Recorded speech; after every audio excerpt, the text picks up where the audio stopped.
How does it feel to play in a festival at 11 a.m.? It seems every time we play WACKEN, we play early. I don't know why. But yeah, you know, it was okay. There was a nice crowd there. It would have been nice to play later because there would have been probably people who never seen the band before. Whereas I think today there was all our fans that came.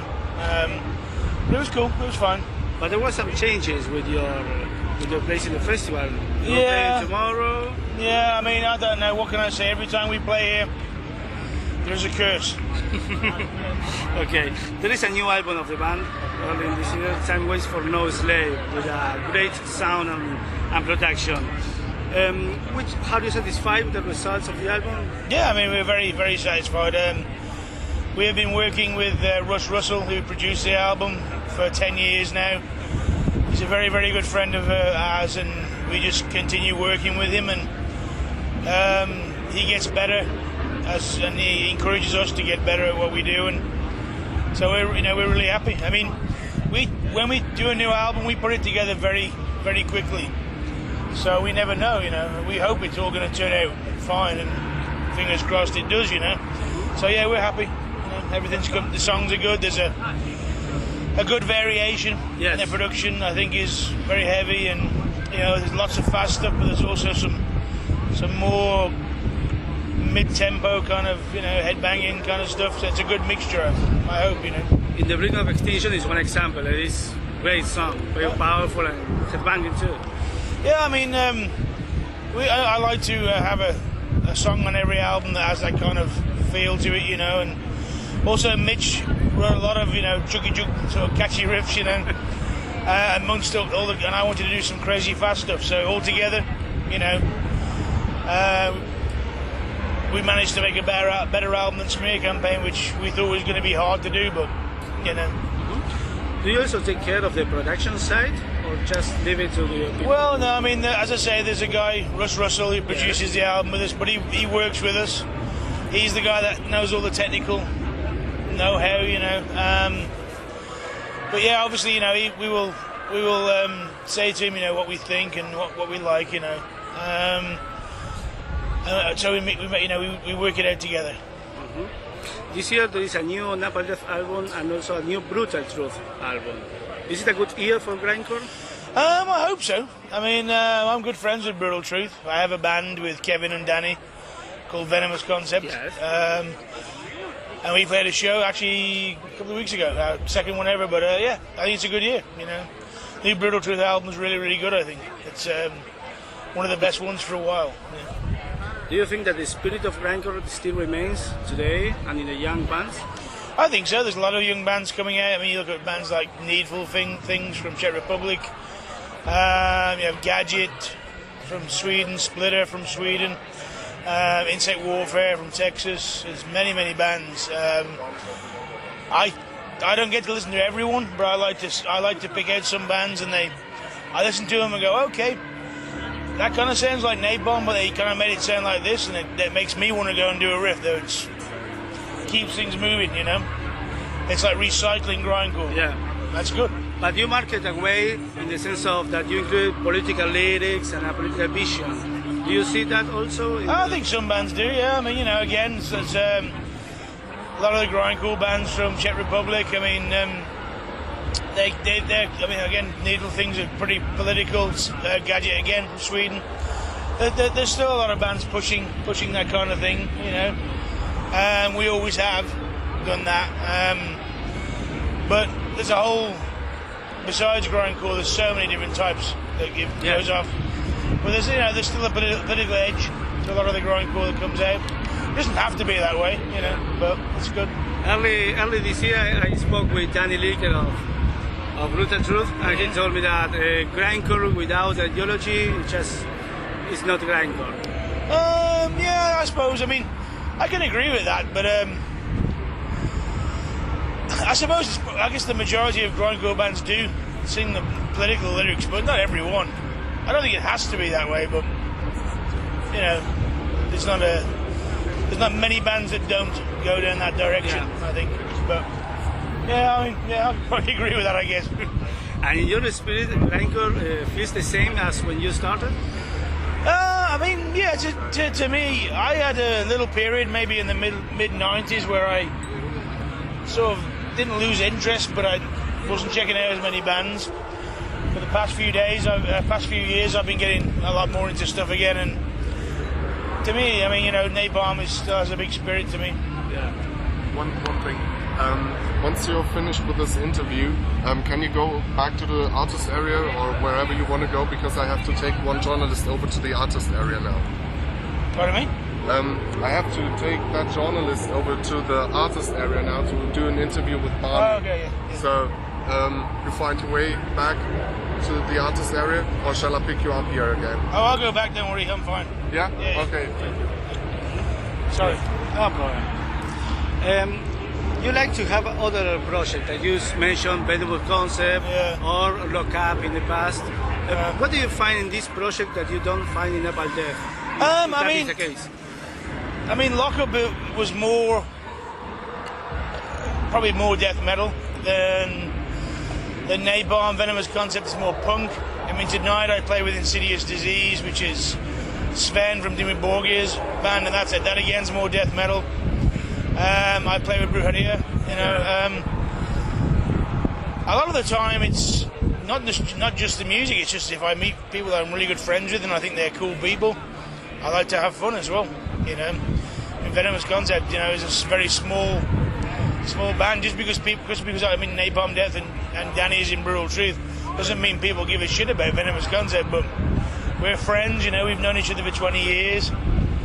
We do some shows here and there and we have a lot of fun. And I think you have to, for me, I mean, it's very important to still have fun, otherwise I just get a job, you know. And that's cool if you get a job, but I mean, this is what I like to do, you know. And I've been very, very lucky for all these years to do it. Yeah. Very, very, it's luck, you know. I mean, yes, I've got better at playing the bass, but when I first joined Napalm, I couldn't play the fucking bass, you know. But I got better. But I mean, it's still luck, and you have to have fun. If you don't get in touch with your spirit of how you were when you were 15 and 16, it's no good. I don't think I've really grown up, you know. I'm older, but I don't feel older, you know. I still feel like I'm 18, you know.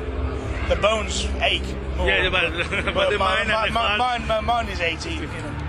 So I like to, you know, it's just cool. I mean, it's good, you know, to get to a point in life, maybe when I'm older, and I can look back and go, oh man, you know, I may not be a rich man, but I had a lot of fun, and I made a lot of friends. I mean, through Napalm Death, I made so many friends around the world that I would never have met if I'd have stayed in the village where I was born. I came from a small village, so again, I'm very lucky. I have friends all over the world, and that means more to me than probably anything, because I figure, well, if the band finishes, I can always get a holiday with my friend in Copenhagen or something like that. I don't know. So, you know, I think that is good. And, you know, because life's to be lived, I think, as well. You know, so it's hard to get the chance to live your life. So that is the same with projects. I guess you can spend some holidays in South America too.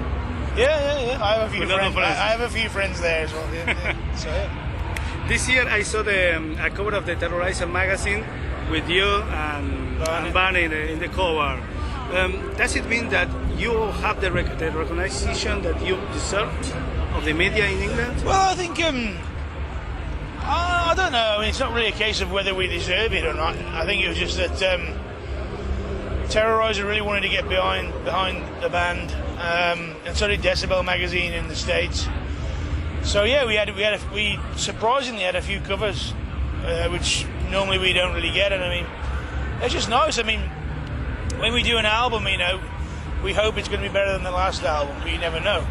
And so everyone really got behind the new Napalm album again, and you know, for us it's been a very good few years with Century Media. Like, the H album has been well received, and that's, you couldn't want for more. So it's just nice to be, especially in England, I guess, to be you know, to be understood. I mean, not recognised, but you know, I mean, I wouldn't put me on the front cover, but I mean, you know, it's nice. You know.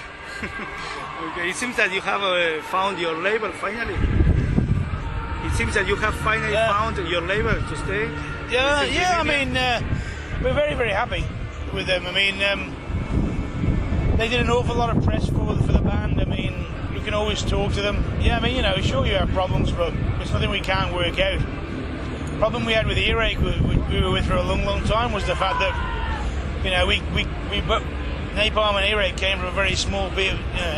Essentially, Media is a bigger label, but I could speak to any of those guys when I want. Couldn't speak to anybody at Earache.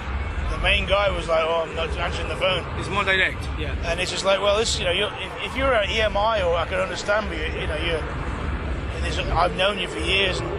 But besides that, I mean, I think a lot of people at Century Media have been fans of the band. They've grown up with the band, and that's important. Yeah. And they feel that they want to do a good job for us, and that's really appreciated. You know, the past few years have been very good for us, and I think a lot of it comes down to them as well for helping us. Mm-hmm. Why do you think that Scam album is still as important nowadays?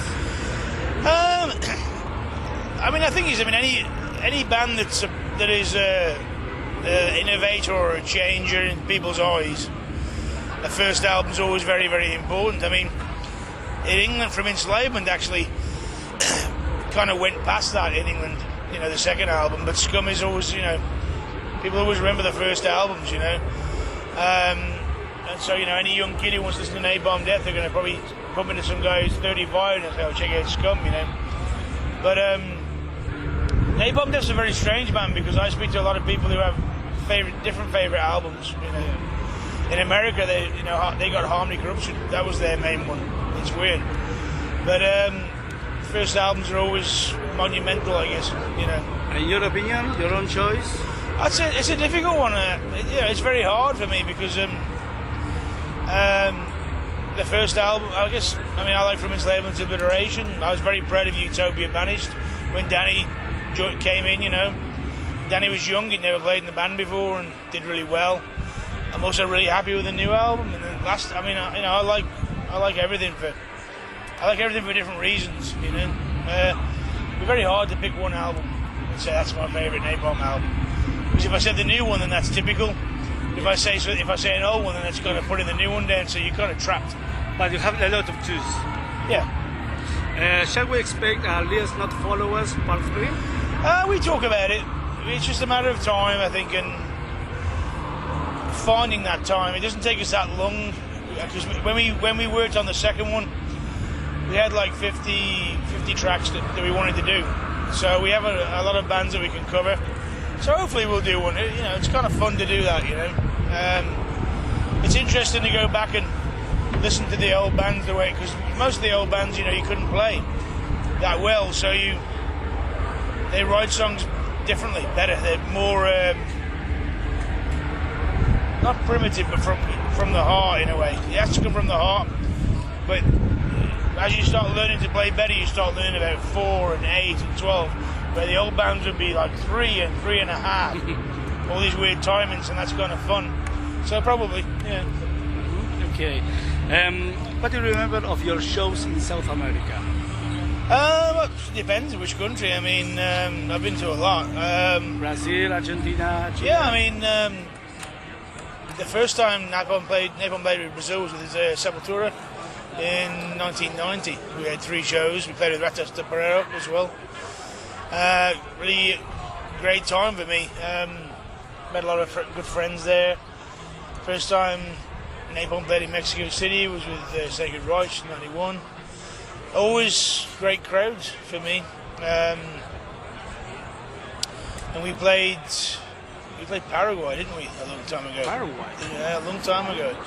Wow. In 97. I remember that show was pretty cool. It was a good show. Yeah. And we recently went to Peru a couple of years ago. That was cool. There's always good crowds. And you couldn't play in Uruguay yet? Not yet. No. That's one to go for. Yeah. I think I have a friend of mine who booked Carcass in South America last year. So we're talking with him about playing some different places. So I'd like to go there. Yeah, nice. It would be great. Good, you know. I mean, always good food when I get to South America. Yes, good meat. I like to eat. So, good meat, yeah. So that's always good for me.